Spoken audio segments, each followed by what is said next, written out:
ជំរាបសួរលោកគ្រូនាងខ្ញុំឈ្មោះសុនពុតចិន្តាជាគរុនិស្សិតបរិញ្ញាបត្របូក1ដែលរៀននៅថ្នាក់អឹមលេខរៀងទី16សូមជូនវីដេអូសង្ខេបមេរៀនសប្តាហ៍ទី5ដែលនិយាយអំពីការវិតម្លៃក្នុងម៉ោងសិក្សានិងការវិតម្លៃតាមដំណាក់ផ្អែកលើការវិតម្លៃបញ្ចប់មេរៀននេះចែកចេញជា2ផ្នែកផ្នែកទី1ការវិតម្លៃក្នុងម៉ោងសិក្សាចំពោះផ្នែកនេះមាន5ចំណុចសំខាន់គឺ1សេចក្តីផ្ដើម2វត្តនៃការវិតម្លៃតាមដំណាក់3ការសង្កេត4សំណួរផ្ទាល់មាត់និង5ការផ្ដល់មតិកែលម្អប្រកបដោយប្រសិទ្ធភាព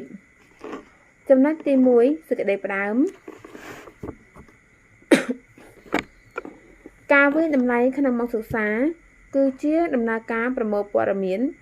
អំពីសិស្សក្នុងពេលរៀនដើម្បីដឹងថាសិស្សបានយល់ឬក៏មិនយល់វាជាផ្នែកសំខាន់នៃការបង្រៀនដែលជួយឲ្យគ្រូអាចកែលម្អមេរៀននិងគាំទ្រសិស្សឲ្យរៀនបានល្អប្រសើរឡើងការវិតម្លៃតាមដំណាក់កាលជាប្រភេទនៃការវិតម្លៃដែលមានប្រសិទ្ធភាព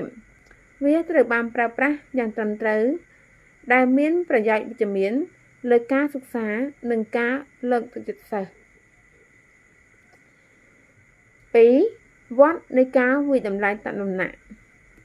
ការវិតម្លៃតាមដំណាក់គឺជាការប្រមូលភស្តុតាងនៃការរៀនរបស់សិស្សការផ្ដល់មតិកែលម្អដល់សិស្សនិងការកែសម្រួលយុទ្ធសាស្ត្រនៃការបង្រៀននិងការសិក្សាលើកកម្ពស់សមិទ្ធផលដំណើរការនៃការវិតម្លៃតាមដំណាក់រួមមាន1ប្រមូលភស្តុតាងនៃការសិក្សា2វិតម្លៃភស្តុតាង3ផ្ដល់មតិត្រឡប់ដល់សិស្សនិង4កែលម្អការបង្រៀនចរិតលក្ខណៈនៃការវិតម្លៃតាមដំណាក់រួមមានភស្តុតាងនៃការសិក្សារបស់សិស្សរចនាសម្ព័ន្ធអ្នកចូលរួមដែលពាក់ព័ន្ធមតិកែលម្អពេលវេលាដែលត្រូវធ្វើការកែលម្អការបង្រៀន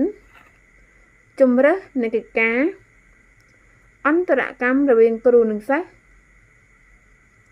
តួនាទីនៃស្វ័យវិតម្លៃរបស់សិស្សការលើកទឹកចិត្តនិងគុណលក្ខណៈសម្រាប់ភាពជោគជ័យប្រភេទនៃការវិតម្លៃតាមដំណាក់មាន2ប្រភេទគឺ1ការវិតម្លៃក្នុងម៉ោងសិក្សានិង2ការវិតម្លៃតាមដំណាក់ដែលផ្អែកលើការវិតម្លៃបញ្ចប់ការវិតម្លៃក្នុងម៉ោងសិក្សាមាន2ប្រភេទគឺការវិតម្លៃភ្លាមនិងការវិតម្លៃមានគម្រោងការវិតម្លៃក្នុងម៉ោងសិក្សាភ្លាមកើតឡើងព្រមគ្នានៅពេលដែលគ្រូធ្វើអន្តរកម្មជាមួយសិស្សដោយការសួរសំណួរក្នុងថ្នាក់ឬការធ្វើការងារជាក្រុមការវិតម្លៃក្នុងម៉ោងសិក្សាមានគម្រោងពាក់ព័ន្ធនឹងការប្រើប្រាស់សំណួរដែលបានរៀបចំនិងកិច្ចការដែលត្រូវបានប្រើប្រាស់នៅចំណុចជាក់លាក់ណាមួយនៅក្នុងពេលបង្រៀនចំណុចសំខាន់នៃការវិតម្លៃក្នុងម៉ោងសិក្សាគឺការសួរសំណួរនិងការសង្កេតដោយផ្ទាល់របស់គ្រូ3ការសង្កេតមានសំណួរមួយលើកឡើងថាហេតុអ្វីបានជាគ្រូចាំបាច់ធ្វើការសង្កេតសិស្សនៅក្នុងម៉ោងរៀនគ្រូត្រូវតែសង្កេតសិស្សនៅក្នុងម៉ោងរៀនព្រោះដើម្បីមើលពីធម្មជាតិនៃការចូលរួមរបស់សិស្សថាពួកគេចូលរួមបានកម្រិតណា2មើលពីបំណិនអន្តរបុគ្គលរបស់សិស្សពេលដែលពួកគេធ្វើការងារជាក្រុម3មើលពីភាពត្រឹមត្រូវនៃចម្លើយរបស់សិស្សនៅពេលឆ្លើយសំណួរដែលគ្រូបានដាក់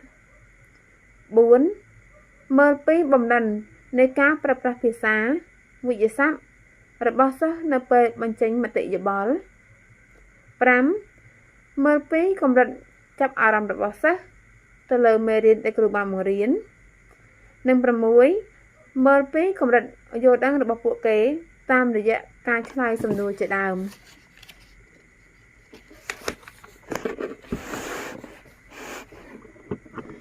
ការសង្កេតសម្រាប់ការវិតម្លៃក្នុងម៉ោងសិក្សាមិនមានទម្រង់ឬនីតិវិធីដែលបានកំណត់ប៉ុន្តែវាមិនមែនចែកដើមនោះទេការសង្កេតគឺជាការវិតម្លៃអាកប្បកិរិយាដែលគ្មានវាចានិងការបង្ហាញតាមទឹកមុខ4សំណួរផ្ទាល់មាត់ការសួរសំណួរផ្ទាល់មាត់គឺជាវិធីសាស្ត្រវិតម្លៃដែលមានប្រសិទ្ធភាពសំណួរផ្ទាល់មាត់ដែលមានប្រសិទ្ធភាពសំណួរផ្ទាល់មាត់គឺជាវិធីសាស្ត្រវិតម្លៃដែលមានប្រសិទ្ធភាពដែលអាចវាស់ស្ទង់បានថាសិស្សយល់មេរៀនកម្រិតណាសំណួរផ្ទាល់មាត់ដែលមានប្រសិទ្ធភាពត្រូវទី1ច្បាស់ចំងាយយល់និងងាយក្នុងការឆ្លើយទី2ឆ្លើយតបនឹងលទ្ធផលសិក្សារំពឹងទុកទី3សិស្សក្នុងថ្នាក់ទាំងអស់អាចឆ្លើយបានទី4ផ្ដល់ពេលវេលាគ្រប់គ្រាន់ឲ្យសិស្សក្នុងការឆ្លើយសំណួរទី5ជៀសវាងការប្រើសំណួរទម្រង់បិទដូចជាសំណួរចាស់បាទឬទេទី5ប្រើសំណួរប្រដេញបន្តពីចម្លើយរបស់សិស្សទី6ជៀសវាងការប្រើសំណួរដែលសិស្សដឹងចម្លើយរួចហើយចំណុចទី5ការផ្ដល់មតិកែលម្អប្រកបដោយប្រសិទ្ធភាពការផ្ដល់មតិកែលម្អប្រកបដោយប្រសិទ្ធភាពគឺជាវិធីមួយដែលគ្រូប្រើប្រាស់ព័ត៌មានវិតម្លៃដើម្បីដឹងពីរបៀបឆ្លើយតបទៅកាន់សិស្សបន្ទាប់ពីពួកគេបានបង្ហាញពីចំណេះដឹងហេតុផលឬជំនាញរបស់ពួកគេប្រភេទនៃការផ្ដល់ព័ត៌មានត្រឡប់រួមមានការពិនិត្យមើលនិងការបរិយាយលម្អិតផ្នែកទី2ការវិតម្លៃតាមដំណាក់ដែលផ្អែកលើការវិតម្លៃបញ្ចប់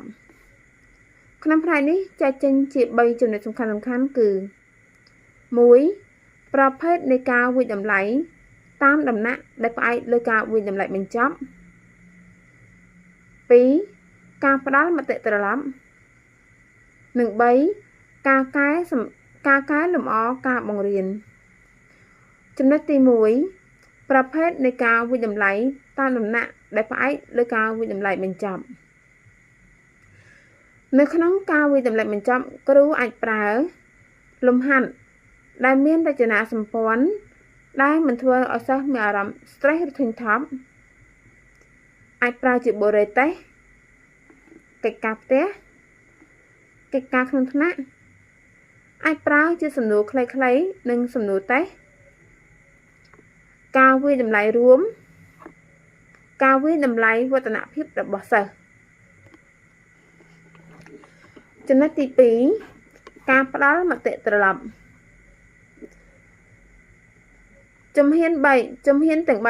ដែលអាចជួយគ្រូឲ្យសន្មត់ទុកជាមុនពីធម្មជាតិនៃការផ្ដល់ព័ត៌មានត្រឡប់គឺ